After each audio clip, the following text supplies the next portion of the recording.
Selamat pagi anak-anak kami sekalian dan juga buat orang tua siswa kami dimanapun kita berada.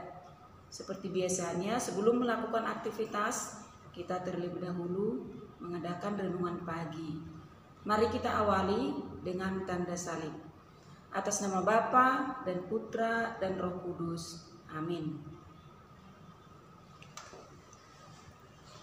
Ya Bapa, kami mengucapkan syukur dan terima kasih kepadamu atas pagi yang segar, udaranya segar, bisa kami hirup demi kehidupan kami.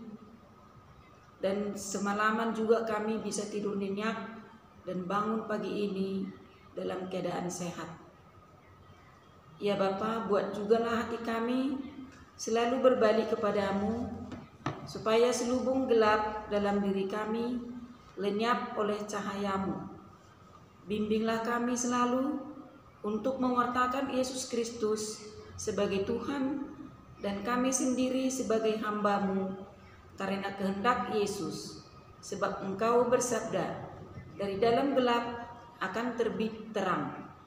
Demi Kristus, Tuhan dan pengantara kami. Amin.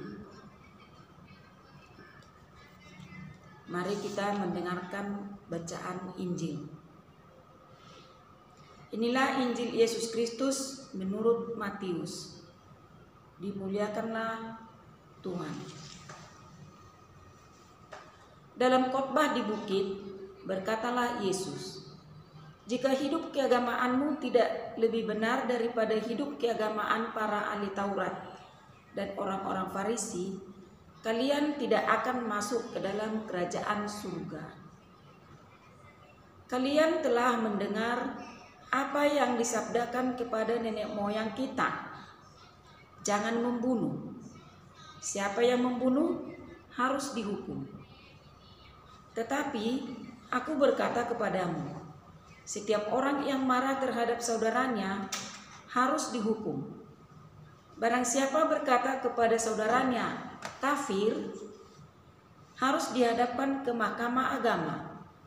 Dan siapa yang berkata, jahil, harus diserahkan ke dalam neraka yang menyala-nyala. Sebab itu, jika engkau mempersembahkan persembahanmu di atas mezbah, dan engkau teringat akan sesuatu yang ada dalam hati saudaramu terhadap engkau, tinggalkanlah persembahanmu di depan mezbah itu dan pergilah berdamai dahulu dengan saudaramu. Lalu kembali untuk mempersembahkan persembahanmu itu. Segeralah berdamai dengan lawanmu selama engkau bersama dia di tengah jalan, supaya lawanmu jangan menyerahkan engkau kepada hakim, dan hakim itu menyerahkan engkau kepada pembantunya, dan engkau dilemparkan ke dalam penjara. Aku berkata kepadamu, sesungguhnya engkau tidak akan keluar dari sana sebelum engkau membayar utangmu sampai lunas." Demikianlah Injil Tuhan. Terpujilah Kristus.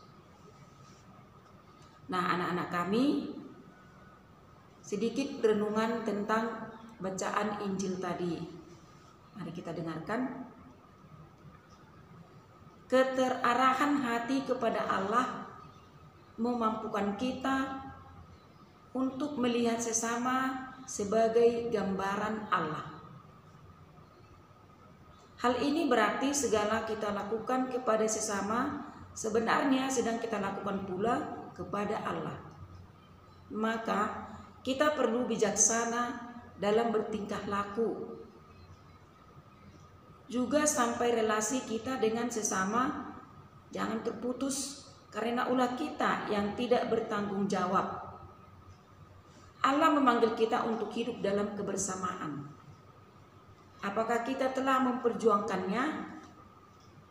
Nah, anak-anak kami, tadi dikatakan keterarahan hati kita kepada Allah memampukan kita melihat sesama sebagai gambaran Allah. Maksudnya sesama sebagai gambaran Allah bukan seperti misalnya gambar atau foto, tetapi kita lihat sesama itu sebagai gambaran Allah, bahwa di dalam sesama kita itu ada Allah, ada firman Allah. Nah, di dalam sesama kita itu Allah itu hadir. Nah, makanya dikatakan sesama kita itu adalah merupakan gambaran Allah. Nah, tapi bagaimanakah sesama kita yang bisa kita pandang sebagai gambaran Allah? Nah, kita bisa melihat dari perilaku sehari-hari. Nah, kita juga sebagai gambaran Allah, baiklah kita berperilaku yang baik sesuai dengan kehendak Allah. Kita jadikanlah diri kita ini sebagai bait Allah. Kitalah sebagai perpanjangan tangan Tuhan kepada sesama kita. Nah, itulah contoh bahwa kita adalah gambaran Allah. Kita sebagai perpanjangan Tuhan kepada sesama kita. Sesama kita juga sebagai perpanjangan tangan Tuhan kepada kita.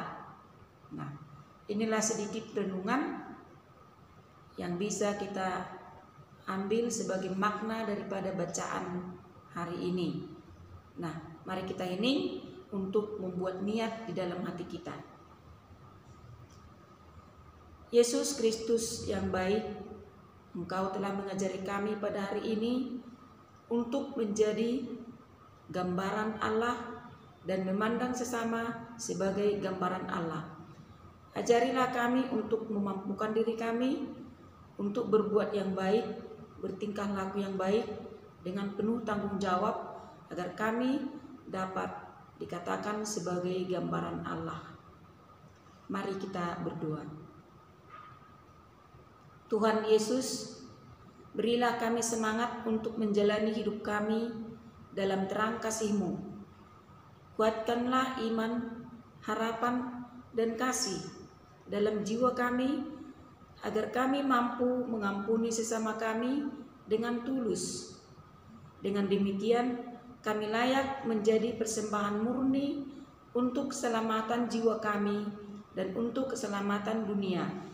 Engkaulah Allah yang benar dan rahim, kini dan sepanjang segala masa. Amin. Dalam nama Bapa dan Putra dan Roh Kudus. Amin. Terima kasih.